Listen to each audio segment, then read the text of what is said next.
но защо? Защо?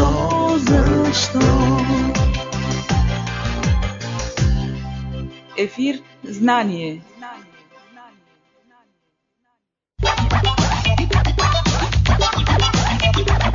Психология на всекидневието.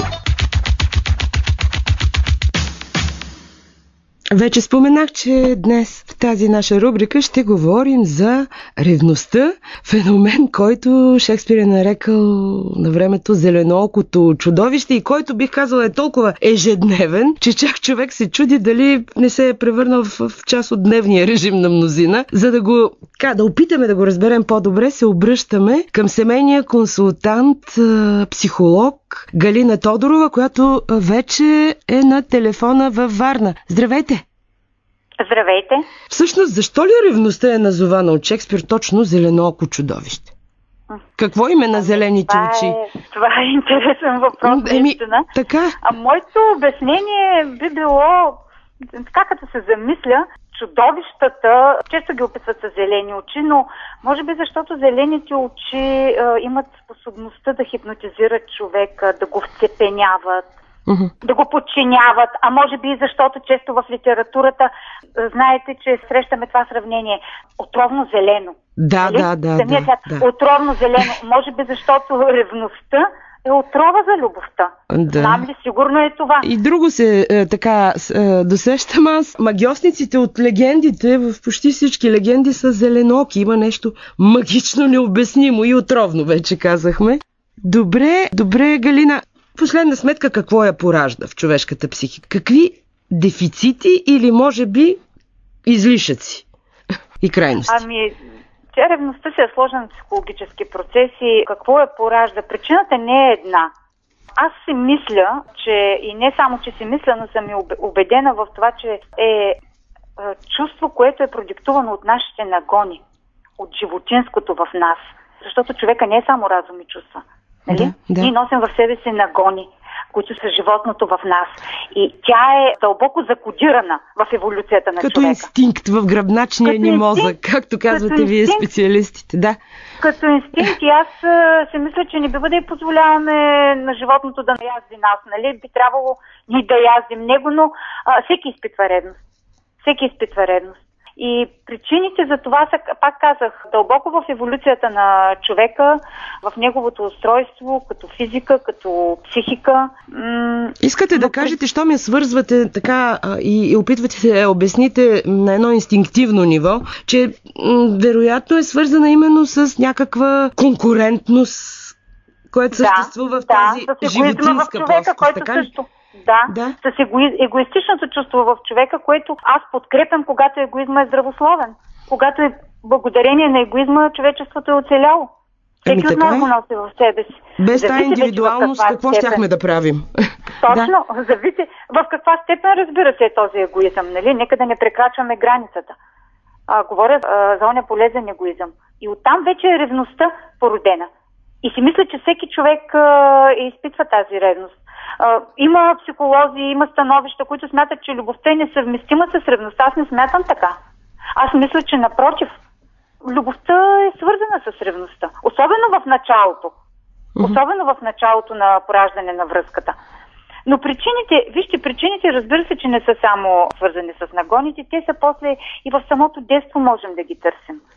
Когато детето не е обгрижвано достатъчно, не е достатъчно любов получило, признание. А ако е прекалено глезено и е преекспонирано така самолюбието му, в този смисъл не се ли получава? Да, също. Себелюбието, което обаче е характерно за мъжете повече да подчертае, себелюбието, което е формирано в него, заради някаква глезеност ли било, защото е станало едно дете, примерно, прекалено голямо внимание, другата крайност. Мъжете трябва, така им се вменява да бъдат по-себелюбиви в името на, как да кажа, на инициативността. Нали, един мъж трябва да е справящ се, успешен във всеки един смисъл. Да не плаче, сълзите са нещо чуждо. Оттам идва, вероятно. Вие сама подхванахте темата за разликите. По какво се различава ревността при мъжете и при жените? Първо, че, пак казвам, свързано с репродуктивната функция при мъжа. Нали, знаем, че мъжът е този, който създава поколението. Ние, жените, винаги сме сигурни в това, че ние сме майките, нали? Така? Но мъжът не е сигурен в това. Дали той е бащата? Ах, Значи, първата разлика, мога да кажа, че в това сексуалната изневяра. Нали? Мъжът повече ревнува, когато има сексуална изневяра, докато жената, когато има емоционална изневяра. разбрах. По-често ревнуват мъжете, когато е засегнато тяхното самолюбие. Те по-често ще се ядосват на самите себе си, ще бъдат зашеметени. Също ще отправят по-често вербални и не само вербални заплахи, а също така и физически. Към физическа саморазправа могат да се насочат. Не само към партньора си, ами и към третия човек. При жените е по-различно. Те повече плачат, повече са склонни, нали, когато проявяват ревност, да станат по-съблазнителни за партньора си и правят и други стратегии, нали, да се опитат да накарат партньора да повярват, че им е безразлично всичко това. Игрички, както се казва, по-женски дори. Добре, така. Аз едно към едно опитвам да назовавам нещата. Хубаво, но въпросът, който в момента със сигурност си задават мнозина, струва ми се, кое е за добро и дали е за добро. Ако единия сподели с другия своята изневяра, може би да го проиграем във варианта от страна на мъжа и от страна на жената. Това за добро ли е или просто трябва да се премълчи този факт? Имам предвид за доброто на двойката ли е, била партньорска двойка, била семейна двойка. Изневярата, за изневярата говорим, нали? Да. Това непрекъснато го чуваме. Бих искала един експерт като вас да даде съвет. Аз мисля, че не би трябвало да се споделя. Изневярата. Както от страна на мъжа, така и от страна на жената. Да. Защо? Да.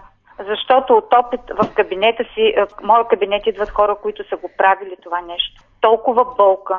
И почти, между другото, при всички случаи се стига до раздяла, или ако не се стигне до раздяла, страшно много болка се причиняват по този начин. Добре, много негативни. Тук вероятно няма да са малко онези, които биха ви възразили. Хубаво де, но някак другия усеща. Така има чувствителност. Той не е дървен и той би усетил, че има там нещо като. Това напрежение, което се трупа, насъбира, не дава ли антиефект? Разговор. Не създава ли... той ще проведе разговор. Но ние говорим, нали, ви ме попитахте за това дали да признае. Или да не признае. И моят отговор е да не признае изневярата. Ако говорим за това.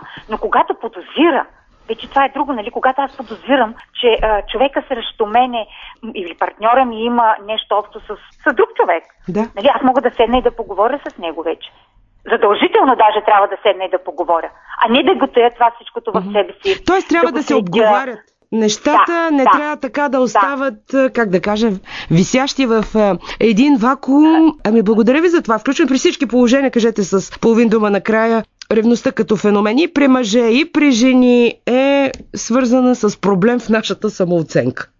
Нещо куца там. Да, с нашата самооценка, с заплахата, която е породена от ситуация, където единият субект създава друга връзка. Обикновенно така. Но също и много често ревнуват хора, които самите са склонни към изневяра. Те са дори по-ревниви. И пак, не знам дали имаме време още ефирно, но... Не, за жалост не. Съжалявам, исках да допълня, само че понякога ревността може да бъде здравословна. Да, понякога ревността може да бъде здравословна и да запали огъня, който всъщност е започнал да тлее от една дългогодишна връзка. Може да стане това. Разбрахме ви да се подобрете сексуалните отношения. С този, така да го кажа, диалектичен финал приключваме консултацията днес от психолога Галина Тодорова за зеленоокото чудовище ревността. Благодаря ви.